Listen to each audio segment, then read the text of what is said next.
الحمد لله نحمده ونستعينه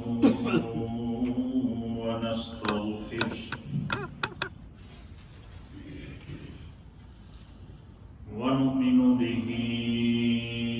ونتوكل عليه ونعوذ بالله من شرور أنفسنا ومن سيئات أعمالنا من يهده الله فلا مضل له ومن يضلله فلا هادي له ونشهد أن لا إله إلا الله ونشهد أن سيدنا وسندنا ونبينا ومولانا محمدا عبده ورسوله أما بعد فأعوذ بالله من الشيطان الرجيم بسم الله الرحمن الرحيم والشمس تجري لمستقر لها ذلك تقدير العزيز العليم والقمر قدرناه منازل حتى عاد كالعرجون القديم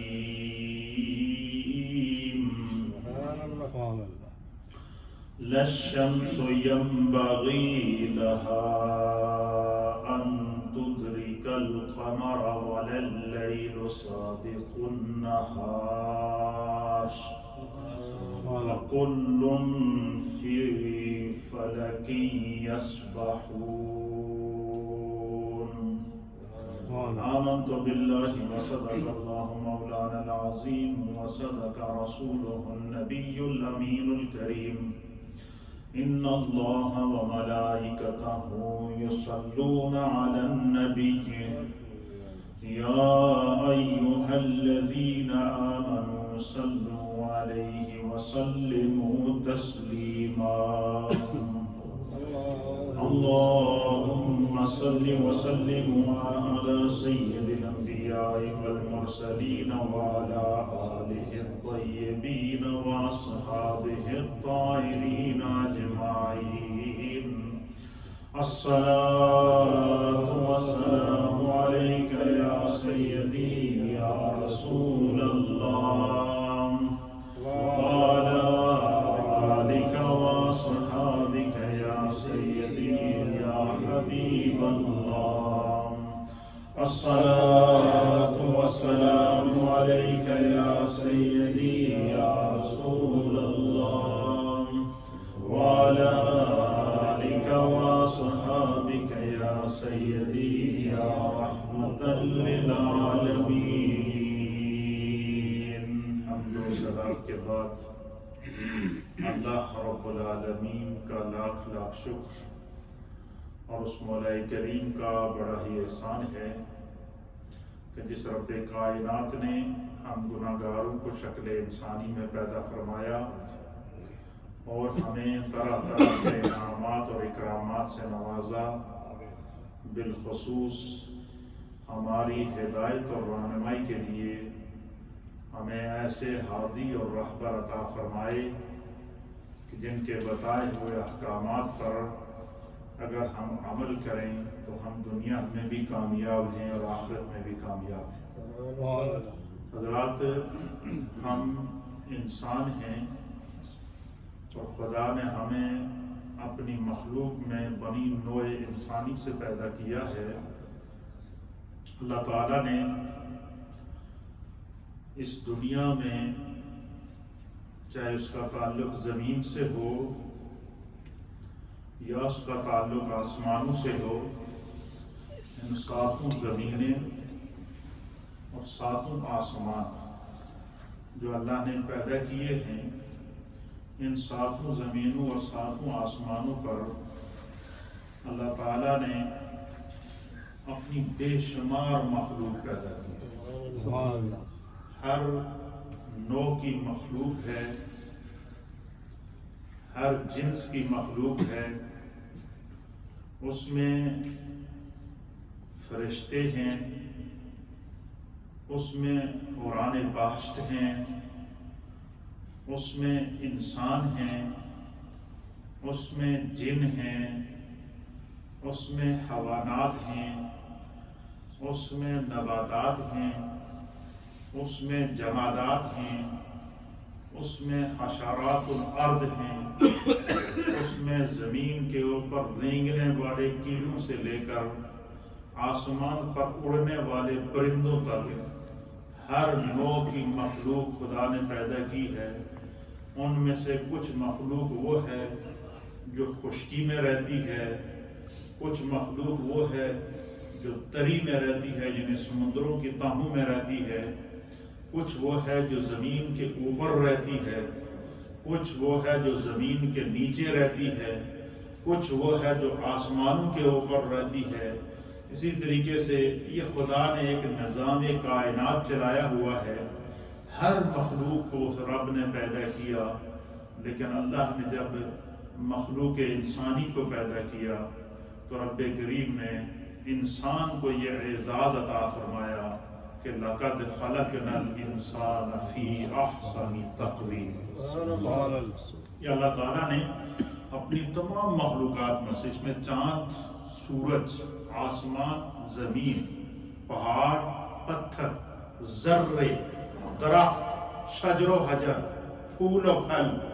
اور اسی طریقے سے سبزہ زار، کائنات کی جو بھی شے ہے جو آپ کو اپنی آنکھوں کے سامنے نظر آ رہی ہے، جو خدا کے سوائے تمہیں نظر نہیں آ رہی ہے، یہ ساری اس کی مخلوق ہیں. لیکن کسی مخلوق کے لیے اللہ نے یہ نہیں فرمایا کہ میں نے اس کو بڑی حسین صورت میں پیدا کیا. یہ تاج اگر اللہ نے کسی کو عطا کیا تو یہ تاج صرف حضرت انسان کے ساتھ ہوا. اس کی وجہ یہ ہے کہ اس انسان میں سے خدا نے اپنا محبوب پیدا کرنا تھا. اسی انسان میں سے اللہ نے رشد و ہدایت کے لیے اپنے انبیاء کو دنیا میں بھیجنا تھا. اسی انسان میں سے اللہ نے نور مصطفیٰ کو پیدا کر کے دنیا کے اندر بھیجا. اور اس کائنات کے اندر اللہ رب العالمین نے پھر جتنی نعمتیں اللہ نے اگائی ہیں یہ پھر اس انسان کے لیے ہی اگائی ہیں. لیکن اللہ رب العالمین ہر قدم پر انسان کو قرآن کریم کے اندر اور اللہ کے رسول یہ تعلیم دیتے رہے کہ انسان تو کبھی خداوند قدوس کی ان انعامات کے اوپر اگر غور کرے تو تمہیں اللہ کی حقیقت اور خدا کا نظام قدرت سمجھ میں آئے گا. اللہ تعالیٰ کے نظام قدرت کے اوپر اللہ رب العالمین یہ چاہتا ہے کہ تم جو ہے غور و فکر کرو. اور جب اللہ کے نظام پہ غور کرو گے تو خداوند قدوس تمہیں یہ بتائے گا کہ اللہ تعالیٰ کی جو قدرتیں ہیں اس کے اندر کیا کیا اس کی قدرت کے کرشمے پنہاں ہیں. آپ نے دیکھا ہوگا کہ کل گزشتہ روز پاکستان کے اندر، سنٹرل ایشیا کے اندر، خلیج کے اندر، یعنی آپ یوں سمجھ لیں کہ بر اعظم ایشیا کے اندر اس میں جتنی بھی کنٹریز آتی ہیں، چاہے وہ عرب کنٹریز ہوں یا عجم کنٹریز ہوں، افغانستان ہو، پاکستان ہو، ہندوستان ہو، بنگلہ دیش ہو، اسی طریقے سے عرب کی جتنی کنٹریز ہیں، ان تمام کنٹریز کے اندر کل سورج گرہن ہوا ہے اور اس کو پوری دنیا میں لائیو بھی دکھایا گیا اور یہ بتایا گیا، سمجھایا گیا کہ بندہ جو ہے وہ دنیا کے سامنے کہ خدا کی قدرت کا اظہار کیا جائے. تو یہ جو سورج گرہن ہوتا ہے یہ بھی خدا کی طرف سے ہوتا ہے. اور اللہ کے حبیب علیہ الصلوۃ والسلام نے قرآن حکیم فرقان مجید کی روشنی میں اور احادیث مصطفیٰ کریم صلی اللہ تعالیٰ علیہ وآلہ وسلم کی روشنی کے اندر ہر چیز کا علم اللہ تعالیٰ نے جو ہے وہ ہمیں عطا فرمایا ہے، اور ان تمام چیزوں کا علم ہمیں عطا کرنے والی جو ذات ہے وہ کس کی ذات ہے؟ وہ مصطفیٰ کریم صلی اللہ تعالیٰ علیہ وسلم کی ذات ہے۔ کیوں؟ اللہ تعالیٰ نے سورۃ الرحمن کے اندر، یہ آواز کم کریں سب، اللہ تعالیٰ نے سورۃ الرحمن کے اندر ارشاد فرمایا کہ الرحمن، جو رحمان وہ ہے علم القرآن، کہ جس نے اپنے محبوب کو قرآن کی تعلیم ارشاد فرمائی۔ پھر اللہ تعالیٰ اسی سورہ رحمان کے اندر اپنی قدرت کا اظہار کرتے ہوئے ارشاد فرماتا ہے کہ خلق الانسان، کہ اللہ وہ ہے کہ جس نے انسان کو پیدا کیا، جس نے انسان کو، حضرت انسان کی تخلیق فرمائی اور انسان کامل کو اس نے پیدا کیا،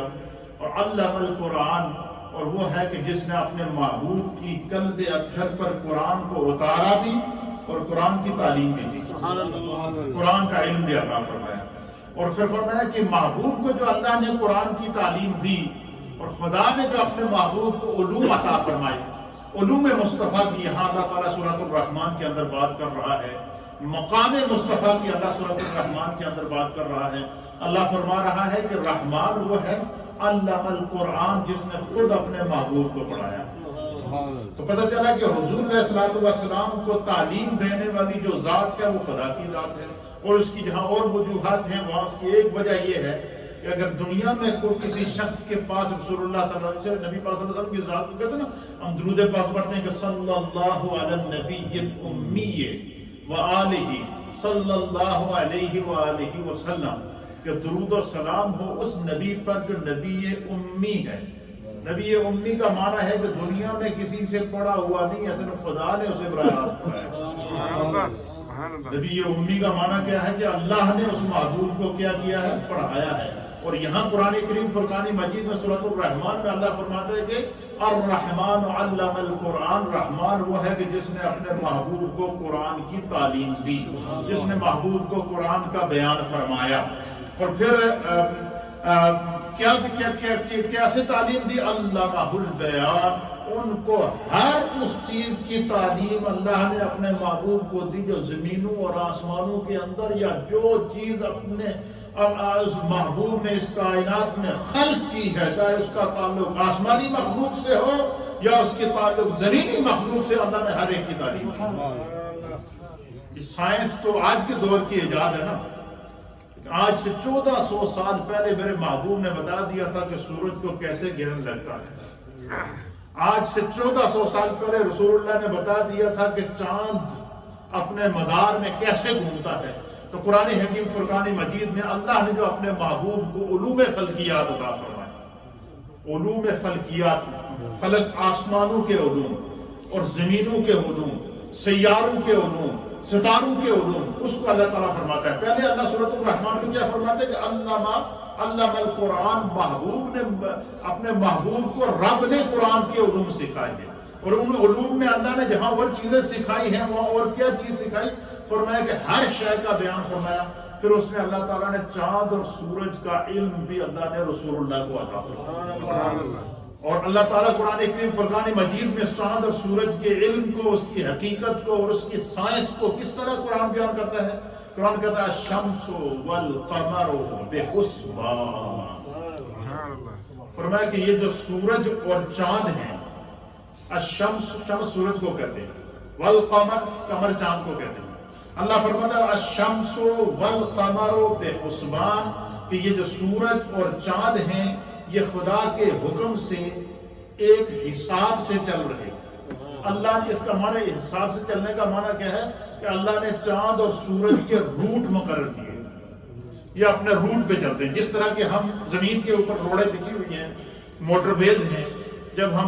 یہاں سے بولٹن سے نکلتے ہیں تو ہم نے اگر لندن جانا ہو تو ہمارے علم میں ہے کہ ہم نے کون سی موٹر وے استعمال کرنی ہے۔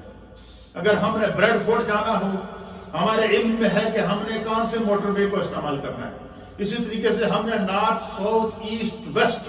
کسی بھی زمین کے حصے میں جانا ہو تو ہمارے علم میں ہے کہ ہم اس موٹر وے کو اگر فالو کریں گے تو یہ ہمیں وہاں پہنچائے گی۔ اسی طریقے سے یہ جو چاند اور سورج ہے اس کو اللہ رب العالمین نے مقرر کیا ہے، اور یہ اس کے روٹ اللہ نے مقرر کیے. اللہ فرماتا ہے کہ الشمس والقمر بحسبان، یہ ایک حساب کے تحت چلتے ہیں. اور اسی طریقے سے قرآن کریم پھر اللہ نے فرمایا کہ والنجم والشجر یسجدان. اللہ فرماتا ہے کہ اے انسان تو اپنے رب سے اتنا غافل ہو گیا، تمہیں پتہ نہیں ہے کہ خدا نے جو بھی چیز اپنی مخلوق میں پیدا کی ہے، چاہے وہ ستارے ہوں، چاہے وہ درخت ہوں، چاہے وہ پتھر ہوں، چاہے وہ زمین ہو یا زمان ہو، آسمان ہو، کوئی بھی شے جو اللہ نے پیدا کیا جس کا اطلاق مخلوق پر ہوتا ہے، اللہ فرماتا ہے یسجدان، وہ خدا کو سجدہ کرتی ہے. اب آپ اندازہ لگائیں کہ جب حساب کا دن قائم ہوگا اور قیامت کا دن قائم ہوگا اور قیامت قائم ہوگی اور اس وقت کیا ہوگا؟ اللہ فرماتا ہے کہ سورج بھی لپیٹ دیا جائے گا. قرآن میں دوسری صورت میں اللہ تعالیٰ فرماتا ہے کہ سورج بھی لپیٹ دیا جائے گا، چاند بھی لپیٹ دیا جائے گا. اذا السماء انشقت، آسمان پھٹ جائے گا. واذا الارض مدت، زمین کو جو ہے وہ بالکل اللہ رب العالمین نے جو ہے وہ زمین اذا زلزلت الارض زلزالها، زمین پر زلزلے بپا ہوں گے، زمین بھی اپنا منہ کھول دے گی. پھر اس زمین کو بھی لپیٹ دیا جائے گا. یہ جس زمین پر ہم رہتے ہیں یہ بھی لپٹ جائے گی. پھر کیا ہوگا؟ پھر حدیث پاک کے اندر آتا اللہ کے حبیب علیہ الصلوۃ والسلام کو دیکھیں جب خدا نے مصطفیٰ کو کیسے علم عطا فرمایا. حضور نے فرمایا کہ یہ جو پہاڑ ہیں یہ اس طرح ہو جائیں گے کہ جس طرح دھنی ہوئی روئی ہوتی ہے. وَتَكُونَ الْجِبَالُ كَالْعِهْنِ الْمَنْفُوشِ، پہاڑ ٹکرا کر اس طرح ہو جائیں گے جیسے دھنی ہوئی روئی ہوتی ہے. پہاڑ بھی ریزہ ریزہ ہو جائیں گے، درخت بھی مٹ جائیں گے، پانی خشک ہو جائیں گے، سمندر خشک ہو جائیں گے. پھر سورج اور چاند کو لپیٹ دیا جائے گا، پھر اس زمین کو لپیٹا جائے گا. پھر اس زمین کے اوپر اللہ کے حبیب علیہ الصلوۃ والسلام نے فرمایا کہ ایک اللہ رب العالمین کی طرف سے اس زمین کو ایک اور نئی شکل دی جائے گی. زمین کو کیا دی جائے گی؟ نئی شکل دی جائے گی. اور وہ شکل کیا ہوگی؟ حضور نے فرمایا وہ زمین سفید ہوگی. کیا ہوگی؟ وائٹ ہوگی، اس کا کلر وائٹ ہوگا. اور پھر سرکار دو عالم صلی اللہ علیہ وسلم نے اس کی مثال دی ہے کہ وہ اس طرح وائٹ ہوگی کہ جس طرح میدے کی روٹی بنا کر توے کے اوپر آپ ڈالیں اور وہ جب پھیلتی ہے تو جس طرح میدے کی روٹی ہوتی ہے اس طریقے سے زمین کا کلر ہو جائے گا. اور جب اس زمین کو ایک نئی زمین میں تبدیل کیا جائے گا پھر اس زمین کے اوپر اللہ رب العالمین حشر بپا کرے گا. پھر اس زمین پر کیا ہوگا؟ میدان محشر لگے گا. اور پھر اس زمین کے اوپر نہ کوئی پہاڑ ہوگا، اس زمین پر نہ سمندر ہوں گے، اس زمین پر نہ درخت ہوں گے.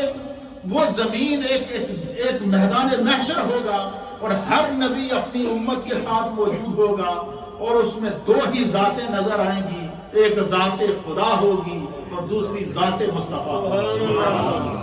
حضور فرماتے ہیں کہ پھر وہاں پر ایک مقام لگایا جائے گا، ایک تخت بچھایا جائے گا. اس تخت کے اوپر ایک نورانی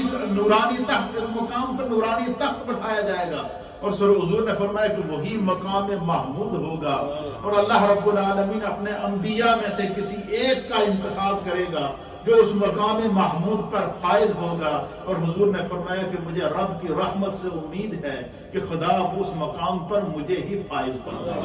اور اللہ رب العالمین نے قرآن حکیم فرقان مجید میں سورہ بنی اسرائیل کے اندر پھر اس کی نشاندہی بھی کر دی کہ عسیٰ ان یبعث ربک مقاما محمودا، کہ وہ مقام محمود جب لگے گا تو اس میں مصطفیٰ کریم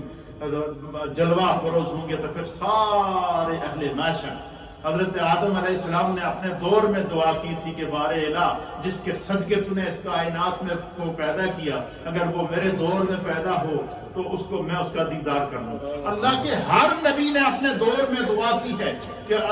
مصطفیٰ کریم کا دیدار کر لیں. اور پھر اللہ تعالیٰ نے ہر نبی کی دعا کو معراج کی شب قبول کر کے مصطفیٰ کریم کا دیدار بھی کرایا. اور پھر محشر کے میدان میں اللہ ہر امت کو مصطفیٰ کا دیدار کرے گا. یہی وجہ ہے کہ امام اہل سنت امام احمد رضا محدث بریلوی رحمۃ اللہ علیہ فرماتے ہیں کہ بس اتنا سبب ہے انعقاد بزم محشر کا کہ ان کی شان محبوبی دکھائی جانے والی ہے، کہ محشر کا میدان لگانے کا اللہ کو پتا ہے کس کو بخشنا ہے، کس کو جنت میں جانا ہے، کس کو جہنم میں جانا ہے، لیکن میدان محشر کے لیے زمین تبدیل کر دی جائے گی، ایک خوبصورت زمین ہوگی، ہر طرف نکھرتا نور کا ماحول ہوگا، اور فرمایا کہ میدان محشر لگانے کا مقصد یہی ہے کہ اللہ تعالیٰ دنیا والوں کو اور اپنی پوری مخلوق کو دکھائے گا کہ یہ ہے وہ میرا محبوب جس کے صدقے میں نے پوری کائنات کو پیدا کیا، آج تم کھل کر اس کا دیدار تو حضور علیہ السلام نے چاند گرن، سورج گرن، چاند کی حقیقت اور سورج کی حقیقت اس کو بتایا ہے۔ اللہ تعالیٰ قرآن حکیم فرقان مجید میں فرماتا ہے کہ الشمس والقمر بحسبان، کہ یہ جو سورج اور چاند ہیں یہ ایک حساب کے تحت چلتے ہیں، اور پھر یہ حساب کیا ہے، اس حساب کو بھی اللہ تعالیٰ نے قرآن حکیم فرقان مجید کے سورہ یاسین کے اندر بیان فرمایا ہے کہ اللہ فرماتے ہیں وَالْقَمَرَ قَدَّرْنَاهُ مَنَازِلَ حَتَّى عَادَ كَالْعُرْجُونِ الْقَدِيمِ، اس چاند کی اللہ نے منزلیں مقرر کی، اسی طریقے سے سورج کی اللہ نے منزلیں مقرر کی ہیں، اور وہ سورج کی اور چاند کی کیا منزلیں ہیں، اس کے متعلق مفسرین اور محدثین نے لکھا ہے کہ اللہ تعالیٰ نے سورج کی 360 منزلیں مقرر کی، 360 ڈگریز ہیں سورج کی، اسی طریقے سے چاند کی 28 ڈگریز ہیں، 28 منزلیں ہیں، ہر روز چاند سفر کر کے ایک منزل طے کرتا ہے، اور یہ 28 منزلیں جب 28ویں منزل پر جب پہنچتا ہے تو وہاں پر غروب ہو جاتا ہے، اور نبی پاک صلی اللہ علیہ وسلم نے فرمایا کہ یہ جو سورج اور چاند جب طلوع ہوتے ہیں تو یہ جب سفر کرتے ہیں تو یہ خدا کا شکر ادا کرتے ہیں، اور فرمایا کہ یہ جو سورج ہے اس کی اللہ نے 360 ڈگریز مقرر کی ہیں، 360 منزلیں طے کی ہیں، یہ ہر روز ایک منزل طے کرتا ہے۔ چاند اپنی تمام منزل 28 منزلوں کو 28 روز میں ایک مہینے کے اندر مکمل کرتا ہے، لیکن سورج اپنی 360 منزلوں کو ہر روز ایک منزل کو طے کرتا ہے، ایوری ڈے 1 ڈگریز کے اندر سفر کرتا ہے، ایوری ڈے 1 ڈگریز کے اندر گھومتا ہے، اور وہ ہر روز ایک منزل سے دوسری منزل میں جاتا ہے، اور دوسری منزل سے پھر طلوع ہوتا ہے، اور دوسری منزل سے پھر تیسری منزل سے پھر طلوع ہوتا ہے، اسی طریقے سے 360 منزلیں یہ پورے سال میں طے کرتا ہے۔ اس کی وجہ کیا ہے؟ اللہ کے حبیب علیہ السلام نے فرمایا کہ سورج کے اندر اللہ نے تمازت پیدا کی ہے، حرارت پیدا کی ہے، زندگی کی اللہ تعالیٰ نے اس کے اندر کشش رکھی ہے، اور اس سورج کے ساتھ ہماری زندگی کنیکٹ ہے، اس سورج کے ساتھ کائنات کی زندگیاں کنیکٹ ہیں۔ آپ نے دیکھا کہ یہ زمین جب پھل اگاتی ہے یا زمین سبزہ اگاتی ہے، زمین فصلیں اگاتی ہے، اس کا تعلق بھی سورج کے طلوع اور غروب کے ساتھ ہے۔ تو اللہ کے حبیب علیہ السلام نے فرمایا، مسلم شریف کی حدیث ہے، حضور علیہ السلام نے فرمایا کہ یہ جو سورج ہے اس کی حقیقت کیا ہے۔ سرکار اب علم مصطفیٰ دیکھیے کہ حضور علیہ السلام نے سورج کی حقیقت کو کیسے بیان فرمایا۔ سرکار فرماتے ہیں کہ یہ جو سورج ہے، حضرت ابو ذر مسلم شریف کی حدیث ہے کہ سرکار دو عالم صلی اللہ تعالیٰ علیہ وآلہ وسلم نے فرمایا کہ حضرت ابو ذر بیان کرتے ہیں کہ حضور علیہ السلام نے فرمایا کہ میں تمہیں بتاؤں نا کہ یہ سورج کہاں سے نکلتا ہے اور کدھر جاتا ہے اور کیا کرتا ہے، یہ پورا دن یہ جو سورج گھومتا رہتا ہے اس کی کیا ڈیوٹی ہے۔ اس کے اوپر اللہ کے حبیب علیہ السلام نے فرمایا کہ یہ جب سورج نکلتا ہے نا تو یہ خدا کا شکر ادا کرتا ہے، اس سے نکلنے والی جتنی شعاعیں جب زمین کے اوپر پڑتی ہیں تو زمین کے جس حصے پر سورج کی شعاعیں پڑتی ہیں اس میں ایک زندگی آ جاتی ہے، اس کے اندر چہل پہل آ جاتی ہے۔ آپ نے دیکھا ہوگا کہ جب رات ہوتی ہے تو آپ نے یہ بات محسوس کی نا، رات ہوتی ہے تو ہمارے جسم سست پڑ جاتے ہیں، اور ہر آدمی یہ چاہتا ہے کہ یار آرام کرنا چاہیے، سونا چاہیے، آٹومیٹک جو دماغ کے اندر نیند آ جاتی ہے، اور جیسے جیسے رات گہری ہوتی جاتی ہے ایسے ایسے ہماری نیند گہری ہوتی ہے، اور اسی طریقے سے جب صبح سورج نکلتا ہے تو ہماری آنکھ کھل جاتی ہے۔ اچھا، جیسے جیسے سورج اوپر چڑھتا جاتا ہے ہماری مصروفیات بڑھتی رہتی ہیں، پورا دن بھاگ رہے ہوتے ہیں، کوئی کہیں جا رہا ہوتا ہے، کوئی کہیں جا رہا ہوتا ہے، کوئی کہیں جا رہا ہے، کوئی کہیں جا رہا ہوتا ہے۔ حضور علیہ السلام نے فرمایا کہ کائنات کی ہر شے خدا کو سجدہ کرتی ہے۔ فرمایا کہ یہ جو سورج ہے یہ جب صبح نکلتا ہے تو یہ خدا کا شکر ادا کرتا ہے، اور فرمایا کہ سورج کی جو 360 اللہ نے ڈگریز مقرر کی ہیں، یہ ایک ڈگری سے ایک دن نکلتا ہے، دوسری ڈگری سے دوسرے دن نکلتا ہے، اور اللہ کے حبیب نے فرمایا کہ اس کی وجہ پتہ ہے کیا؟ کہ اگر ہر روز سورج ایک ہی ڈگری سے نکلے تو یہ زمین جل جائے، زمین کے اوپر فصلیں جل جائیں، یہ پہاڑ جل جائیں، زمین فصل اگانا بند کر دے، اس کے اندر اتنی تمازت اور اتنی حرارت ہوتی ہے۔ ایک دن جب سورج ایک منزل سے نکلتا ہے تو پھر کیا ہوتا ہے، وہ سفر کرتا کرتا کرتا کرتا، آپ نے دیکھا جب زوال کا وقت ہوتا ہے، اس کو کیا کہتے ہیں، اس زوال کے وقت میں سورج جو ہے یہ عرش الہی کے بالکل نیچے آ جاتا ہے، استوا، یہ سفر کرتا کرتا ایک منزل سے نکلتا نکلتا جب عرش الہی کے نیچے جاتا ہے، یہاں پر چند منٹس کے لیے، بعض روایات کے مطابق 40 منٹس اور بعض روایات کے مطابق 45 منٹ تک سورج ٹھہر جاتا ہے آسمان کے درمیان میں جا کے، عرش الہی کے بالکل وسط میں جا کر۔ اس کو آپ یوں سمجھ لیں کہ جو خانہ کعبہ ہے، خانہ کعبہ کے اوپر جا کر سورج رک جاتا ہے، اس لمحے سورج بھی کعبے کا دیدار کر رہا ہے، سورج رک جاتا ہے۔ حضور علیہ السلام نے فرمایا کہ سورج کا نکلنا اور سفر کر کے عرش الہی کے سائے نیچے پہنچ کر ٹھہر جانا، رک جانا، فرمایا کہ یہ سورج کا قیام ہے، یہ سورج کا کیا ہے، 45 منٹ تک سورج قیام کرتا ہے، کھڑا رہتا ہے، 45 منٹ کے بعد پھر وہ اپنی ڈگری سے نیچے ڈھلتا ہے۔ 45 منٹ کے بعد سورج کیا ہوتا ہے، نیچے۔ اب جب سورج نکلا تھا تو اوپر چڑھ رہا ہے، اب دیکھیں نا اوپر چڑھتے چڑھتے چڑھتے چڑھتے آسمان کے وسط میں پہنچ گیا، عرش کے وسط میں پہنچ کر پھر وہاں پر قیام کرتا ہے۔ فرمایا یہ سورج خدا کی عبادت کر رہا ہوتا ہے، سورج اللہ کی کیا کرتا ہے،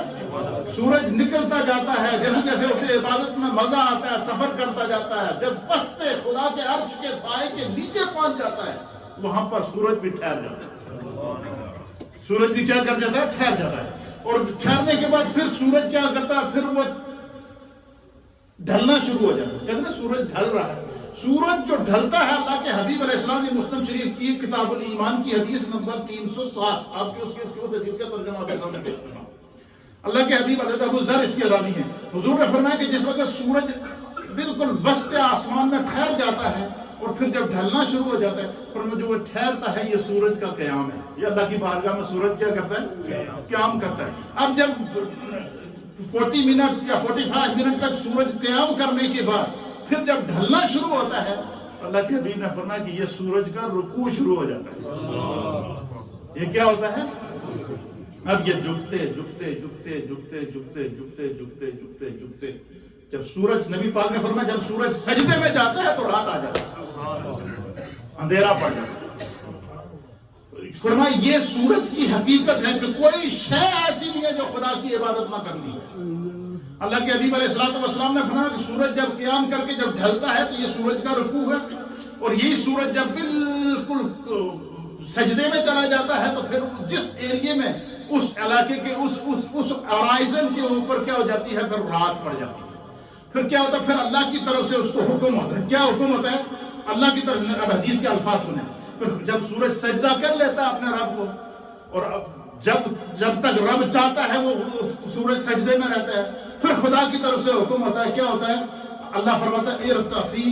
ارجعی من حیث جئت، اللہ سورج کو حکم دیتا ہے کہ لوٹ جا، جس طرح آیا تھا واپس اس مقام کی طرف لوٹ جا۔ فرمایا کہ پھر سورج جو ہے وہ سجدے سے سر کو اٹھاتا ہے، پھر سورج سجدے سے سر کو کیا ہوتا ہے، اٹھاتا ہے، اور وہ جب اللہ اسے حکم فرماتا ہے کہ لوٹ جا، تو وہاں سے سورج کروٹ لے کر 1 ڈگری سے دوسری ڈگری میں جاتا ہے، وہاں سے سورج کروٹ لے کر 1 ڈگری سے دوسری ڈگری میں جاتا ہے، پھر وہاں سے طلوع ہوتا ہے۔ اسی طریقے سے 360 ڈگریز سورج سال کے اندر طے کرتا ہے، 360، ساڑھے تے صرف 5 نمازاں فرض ہیں، ساڑھے تے 5 نمازاں فرض ہیں، سورج کی عبادت دیکھیے کیا ہے۔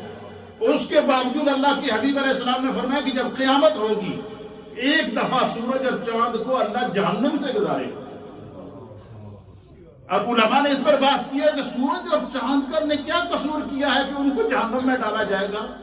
فرمایا اس لیے ڈالا جائے گا کہ اللہ تعالیٰ ان لوگوں کو دکھائے گا کہ جو سورج اور چاند کی پوجا کیا کرتے تھے کہ جب سورج اور چاند اپنے آپ کو جہنم سے نہیں بچا سکے تو تم ان کو سجدہ کرتے تھے، تم اپنے خدا کو بھول چکے تھے۔ سورج اور چاند تو وہ ہے کہ جنہوں نے اس خدا کی عبادت کی ہے۔ تو یہ وہ حقیقت ہے، یہ وہ سائنس ہے جو میرے مصطفیٰ نے بیان کی ہے، یہ وہ علوم فلکیات ہے جو میرے مصطفیٰ نے بیان کیے ہیں، یہ وہ زمینوں اور آسمانوں کا علم ہے جو میرے مصطفیٰ نے بیان کیا ہے۔ میں نے آج اس کے اوپر گفتگو کرنی تھی کہ یہ چاند گرن سورج گرن کیسے لگتا ہے، لیکن چونکہ علم آپ کو پتا ہے ایک سمندر ہے، جب اس میں بندہ غوطہ لگاتا ہے تو آج صرف اتنی بات سمجھ لیجئے کہ ٹائم ہو گیا ہے کہ یہ جو سورج کائنات کی ہر شے حضور نے فرمایا کہ اللہ کو سجدہ کرتی ہے، خدا کی عبادت کرتی ہے، اللہ کی تسبیح بیان کرتی ہے۔ تو آج کی اس پوری گفتگو سے جو سبق ہے وہ یہ ہے کہ کہیں ایسا نہ ہو میرے دوستو کہ کل قیامت کے دن یہ پتھر تو کھڑا ہو جائے، اس پتھر کو تو اللہ کہہ دے یہ مجھے سجدہ کرنے والا ہے، اور جس انسان کو اللہ نے عقل دی ہے وہ کہیں سجدہ نہ کرنے والوں میں کھڑا ہو جائے۔ شیطان کو اللہ نے معلم الملکوت بنایا، ٹیچر آف دا ملائکہ بنایا، فرشتوں کا استاد اللہ نے شیطان کو بنایا۔ فرشتوں کا استاد بنانے کا مطلب کیا ہے؟ فرشتوں کا استاد بنانے کا مطلب یہ ہے کہ فرشتوں سے، تمام فرشتوں سے زیادہ علم اللہ نے شیطان کو عطا کیا تھا۔ علم ہونا یہ بڑی چیز نہیں ہے، علم پر عمل کرنا یہ بڑی چیز ہے۔ یہی وجہ ہے کہ سرکار غوث اعظم رضی اللہ تعالیٰ عنہ نے فرمایا کہ جب میں تمام علوم پڑھ کے فارغ ہو گیا تو پھر میں نے سوچا مجھے اب کیا کرنا چاہیے، تو کہتے ہیں میرے رب نے میرے دل میں ڈالا کہ عبد القادر جو کچھ پڑھا ہوا ہے پہلے اپنے آپ کو پڑھا، جب اپنے آپ کو پڑھا لے گا اور اپنے پڑھے ہوئے علم پر پہلے خود عمل کر، جب تو خود عمل کرے گا تو بولے گا تو تیری نگاہ سے دنیا مسلمان ہوگی، میرے اشارے سے دنیا مسلمان ہوگی۔ اور جنہوں نے اپنے آپ کو پڑھایا اور اپنے آپ کی اصلاح کی تو وہ پھر خواجہ معین الدین چشتی اجمیری بنے ہیں، جنہوں نے ایک نگاہ کے ساتھ ایک نہیں، دو نہیں، 90 لاکھ کو مسلمان کیا۔ وجہ کیا تھی؟ یہ وہ اللہ تعالیٰ قرآن کے اندر فرماتا ہے کہ میری ان حقیقتوں پر غور کر رہا ہے انسان، اے انسان ہے کہ کل قیامت کے دن کہیں ہے۔ پھر اس کے اوپر میں گیا اگلے جمعے آپ کے سامنے پوری حقیقت پیش کروں گا کہ اللہ تعالیٰ نے ہر چیز، چاہے وہ جانور ہوں، چرند ہوں، پرند ہوں، کچھ بھی ہو، ہر چیز کو اللہ تعالیٰ نے عبادت کا ذوق دیا ہے، اور وہ اپنی حیثیت کے مطابق اپنے حال میں خدا کی عبادت کر رہی ہے۔ اس لیے میرے دوستو آج کا پیغام صرف یہی ہے کہ اتنی سوچ ضرور پیدا کریں کہ کہیں وہ میزان کا دن جب قائم ہو کہیں ایسا نہ ہو کہ درخت عبادت میں ہم سے آگے نکل جائیں، پتھر عقل نہ ہونے کے باوجود عبادت میں ہم سے آگے نکل جائیں، سورج اور چاند عقل نہ ہونے کے باوجود عبادت اور ریاضت اور سجدوں میں ہم سے آگے نکل جائیں۔ اس لیے جو بھی وقت ملے اسے خدا کی عبادت میں گزاریں، اللہ کی یاد میں گزاریں، اللہ کی طرف لوٹ کر واپس آ جائیں۔ یہ دنیا مٹ جائے گی، دنیا والے مٹ جائیں گے، سب کچھ ادھر رہ جائے گا۔ وہی چیز کام آئے گی جو ہم نے خدا کے لیے کی ہوگی، وہی عبادت کام آئے گی جو اللہ کی رضا کے لیے کی ہوگی۔ اللہ ہمیں دین کو سمجھنے کی توفیق دے۔